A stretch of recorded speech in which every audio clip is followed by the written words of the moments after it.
Welcome to Streams of Income with self-help author Ryan Rieger. For the next hour, you'll hear proven methods for how to live the multiple income streams dream. Ryan is passionate about helping others discover their gifts and start their own business. He's published 5 books, and his courses and group coaching programs have changed the lives of thousands of students all over the world.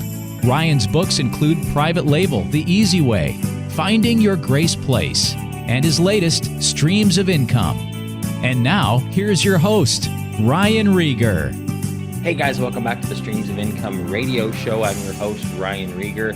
And looking back at all the episodes that I have, it's actually kind of comical when I see how much variety there is in my podcast. You look and see that, like last week, we had somebody on to talk about a retirement income. Before that was real estate. Before that was me talking about the ups and downs of business.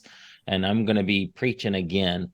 So I know that some of you might think, oh, this just let's wait for the next episode. Totally fine. A lot of times I do this because I'm preaching to myself, but I know that the things that I'm going through are also things that other entrepreneurs are going through. And so this will be an encouragement to somebody. Hopefully that's you. But I was, if you go back and listen to episode, so it would have been episode 220, just a couple of weeks ago, I talked about what to do when you feel beat up on your entrepreneurial journey. And the description was how I share from my heart on this episode about how to handle the ups and downs of being a business owner. If you're struggling, this episode will encourage you. Well, I wouldn't say necessarily I'm struggling. Of course, there are times when I do and times when I don't, but I do feel like I'm started all over again. As you probably know, if you were a regular listener to the show, I sold my all of my Amazon related membership courses, books to one of my students. Again, it feels crazy to call him a student because he's far surpassed me in anything Amazon related, but I guess a former student technically. And he's going to do an incredible job with the Legend Group and take that to a place that I could not have on my own. So I'm just so grateful for Jimmy to take that over and give that the loving care that community needed. And just but it puts me in a position to where I'm completely starting over again. And it's like, wow, I'm a fresh, brand new entrepreneur. I got several little startups going, little tests. And so I sometimes I look at everything, all the different ideas that we have, the testing that we're doing, and like, man, what am I supposed to be doing today, God? Where do I focus my time? Who do I need to be talking to? Where do I go? What do I do? Who do I connect with? It's just honestly, a lot of unknowns where it's like, I don't really know everything I'm supposed to be doing. I don't know who to connect with. I completely, Lord, I have to trust you to show me what to do. And so as I was praying about that, I just had this revelation, and I believe it's the Lord speaking to me, and I hope this will resonate with you guys. And I'm also going to tell you some stories, at least one, but you give me some examples of how this has worked out in my life. I wrote down in my journal, I'm a big believer in writing, taking notes, and putting down things that I'm going through, putting down especially the words that the Lord tells me, things that he lays on my heart, because it's so encouraging to go back and read these and be like, man, I remember when I was going through that, and God got me through that. He's faithful. At the time, that was a big deal, but you know what? That wasn't a big deal compared to, just everything maybe I've gone through since, or that seemed like such a big deal at the time, but it, really wasn't. And man, it's just so encouraging to go look backwards to see all the things that God has done in your life. So writing them down is powerful. And here's what I wrote down just a couple weeks ago. Actually, this is just a few days ago. But I said, every major thing in my life was presented to me. He led me right to it. I didn't have to figure it out. I just had to obey. I just had to be willing to be led. I just had to be willing to be directed. So I look back at like very major events, big crossroads in my life, big decisions, really big things that I've ever wanted in my life. And I realized, and just thinking about it, praying about this, it's like, I didn't make that happen. I didn't make any of those things happen. Now, let me tell you a story about my wife, and just how we met, because this illustrates this perfectly in my mind. So I'm from Indiana. I've been here in Texas for 15 years now, but born and raised in Indiana. And I was working in Indiana, working in a congressional office, working for a U.S. congressman. And this would have been early 2000s. And so at that time, I'll just give up my age. I would have been 25 to 28 years old in the early 2000s, because I'm 48 now. But praying for a wife, like, God, I see people around me that they're getting married, and starting to feel a little jealous, and what's going on, and what do I need to be doing, and where am I going to meet this person, and all that.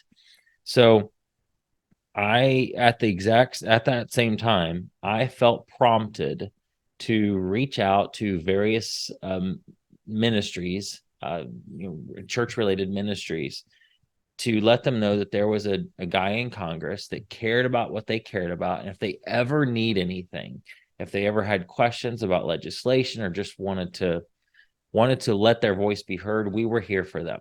I felt prompted to do that. So I contacted my chief of staff, and I wrote up a memo of what I wanted to do and just how I wanted to reach out and be a blessing to these ministries. So he said, yeah, go for it. So I reached out to 3 or 4 ministries. The second phone call was to a major ministry that I had no idea, but my future wife worked there, worked at least for the church associated with the ministry. So I reached out to that ministry and told them about my boss, and they had a DC Victory campaign that year, where it's just like a mini conference that they did, and they still do, where they went to DC and had a meeting. And so since their television department was going to be in Washington, DC, they wanted to interview my boss on their broadcast, because I just made that connection. And so I thought that was so cool. So I drove out to DC from Indiana to hang out with the TV department. They needed passes, or they needed like clearance to shoot B-roll and all that on the Capitol grounds, because they wanted to do all that. And then they went into the office where my boss worked at, and the DC staff worked, and interviewed him for the broadcast. And so I don't know if you probably can understand this. I just had an instant connection with one of the guys that was working in the TV department. There's just instant connection with him. And now I know it was supernatural, but just we connected and just became friends. So I went to the convention, and to the conference there, and then I just had such a connection that that was November of 2003. And so at the very end of that year, we had time off and I had time off left, that if I did not use it, I would lose it. So I asked them if I could come to Texas and come to their ministry and hang out for a couple of weeks, just to volunteer help. It was because of that connection with the guy in the TV department. And so they agreed. They paid for my hotel, which they said was unheard of, not something they had ever done before. They hosted me. They let me be in on the broadcast and watch the broadcast being taped for that week. I was there for 2 weeks, I think. And showed me around the ministry. I met with several ministry departments. Talked about what I do in government. I spoke at the one of the churches. The church associated with the ministry had an Israel breakout, or Israel club or something, U.S. Israel club, I think it was. And I spoke to that about what I was doing in Congress, or what I was, who I was working for and all that. Also, real quick, back to the DC Victory campaign. I happened to be sitting right behind my wife, Melaine. I had no idea at the time she's my wife, but obviously I was distracted during the service. I thought, man, this girl is gorgeous. Did not meet her then. Did not meet her until I went to Texas for those 2 weeks. I remember the first time I said hi to her, she was like, hey, I remember seeing you at the DC Victory campaign. That was it.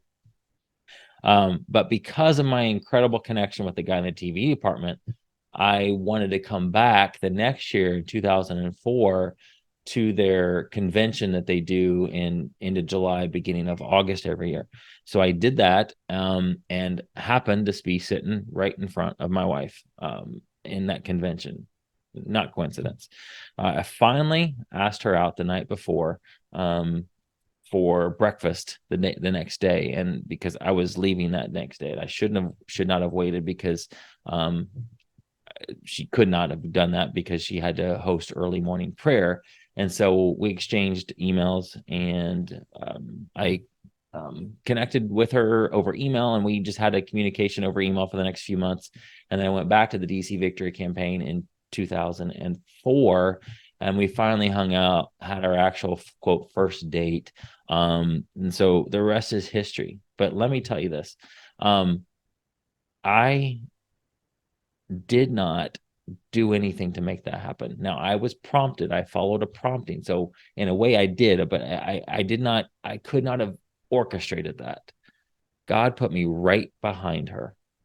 And I was there because I followed the promptings. I followed just that simple prompting that I had to reach out to ministries. And because I was obedient to that, I was at the right place at the right time. Let me say that again, because I feel like that's so important. And that's the key here is God made it all happen, but I had to be willing to be led. I had to be willing to be directed. I was obedient to those simple promptings, not knowing that my yes to that paved the way for him to put me in the exact place where I needed to be to meet her. And I think about, like, if I had not done that, yeah, I'm sure he probably could have worked out a different way. But what if I had said no? What if I had said no to that, or was scared about that, or whatever? It's hard for me to imagine what my life would be like otherwise. Now, God can redeem those decisions. If you mess up or make a mistake, he can put you right back on the right path. He's good like that. But all I had to do was follow that prompting. I had just to say yes. And he put me at the right place at the right time where I needed to be to meet her. This reminds me of Psalms 37. I mentioned this before, 37:3 through 5. And I'll also read 23 through 25, I think. Yes. So Proverbs 37:3 through 5. Keep trusting in the Lord and do what is right in his eyes. Fix your heart on the promises of God, and you will be secure, feasting on his faithfulness. Make God the utmost delight and pleasure of your life, and he will provide for you what you desire the most. Here's the big one here.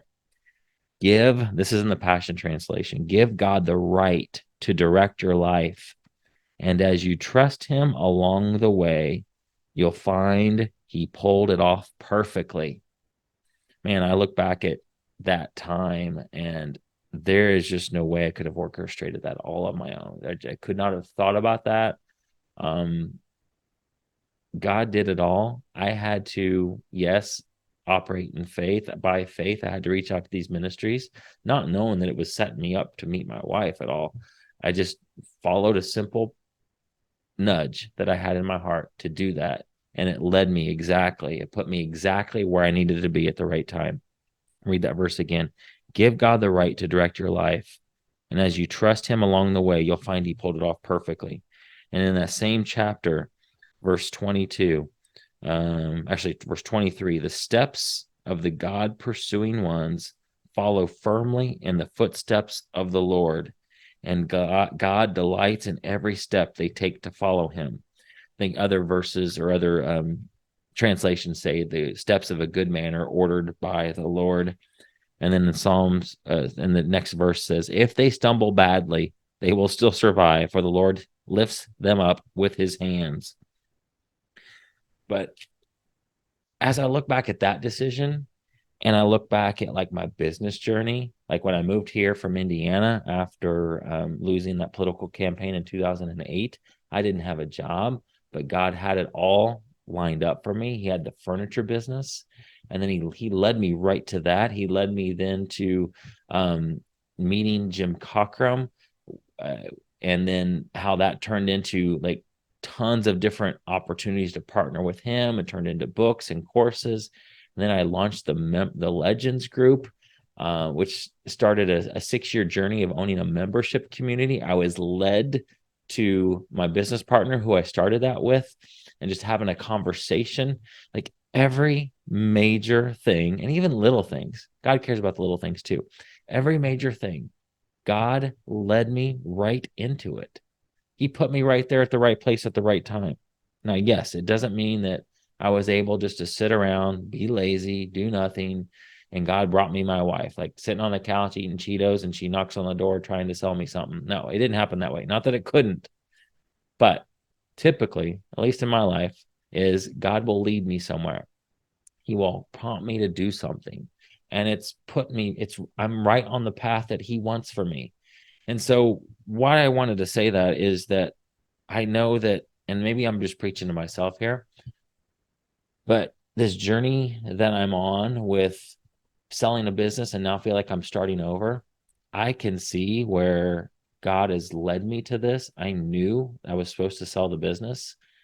Now, exactly what I was supposed to do afterwards, I didn't know. And I'm still trying to figure that out. But I rest knowing that my steps are ordered from him, that he's got me, that I can look back over my life and know that Psalms 37:5 is true, where it says, give God the right to direct your life. And as you trust him along the way, you'll find he pulled it off perfectly. He pulled it off perfectly with me meeting my wife, because there's absolutely no way in the world I could have ever figured that out on my own. Like, hey, I want to call this ministry, and there's probably a gorgeous girl working for this ministry, and I'm going to be able to meet her. Just no way. But God knew, and he caused me to do one little thing, which caused me to follow him and put me on the right path and put me in the exact place right behind her at that first meeting, and then right in front of her for the second meeting. But if you're wondering, God, what am I supposed to be doing? Is this the right thing? How am I going to do this? How am I going to find my husband, my wife? How am I going to start this business? What do I do, Lord? Take comfort in the fact that your steps are ordered by him, that he has a path for you to walk out. And if you're not sure what to do, maybe just go back to the last thing that you sensed you're supposed to be doing, because your obedience will pave the way for you to be at the right place at the right time and for the right things to happen for you. So for me, this takes the pressure off of having to figure it all out. It's just like, God, I'll just take baby steps. I'll follow the path that I feel like you've told me to do, and I'll just be obedient to those promptings. And I trust that you're going to put me exactly where I need to be, that the path that I'm on is the path you need me to be on. And if I'm not on the right path, you're going to course correct. You're going to do like what our GPS does, where it says rerouting, and put me on the right path. And he's big enough to do that. So don't feel like you can screw it up. You can mess it up so bad. If your heart's in the right place, you want to serve him, you want to do what he's called you to do, he's going to get you on the path that you need to be. Just follow those promptings. If he tells you to do something, do it, because he's setting you up for something even better, bigger. He's putting you in the right places. His favor surrounds you as a shield. I think that's Psalms 5:12.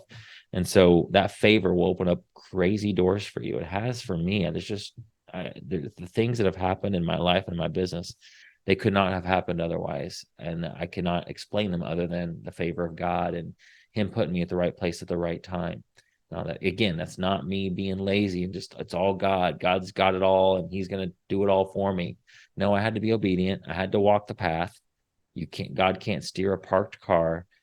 I had to be obedient. I had to be willing to be led by him. I had to be willing to be directed by him. I had to be willing to be shepherded by him and just follow him. But for me, it takes the pressure off and makes it easier to think, you know what? I just need to just be obedient, and he is going to put me exactly where I need to be, like he always has. So hopefully that encourages some of you. I'm sure the next episode we'll get to something more business-like, but this, honestly, the stuff when I start sharing my faith, talking about, the things the Lord tells me, to me, that's, that's the foundation of my businesses. That's the foundation of my life. I would not, if I just came up here on these shows and just told you, how to build a business without talking about this stuff, I feel like I would be doing you a disservice, because every bit of success that I have had, that God has allowed me to see, is because it comes out of my time spent with Him, time in the Word, time in prayer, time seeking Him, and just following those promptings. Being led by Him has put me where I need to be. So hope that encourages somebody. Love you guys, and I'll see you on the next episode. You've been listening to Streams of Income with self-help author Ryan Rieger. From right here in the Dallas Metroplex, Ryan teaches several entrepreneurial courses and group coaching programs to students all over the world. Be sure to listen next week at the same time for Streams of Income with Ryan Rieger.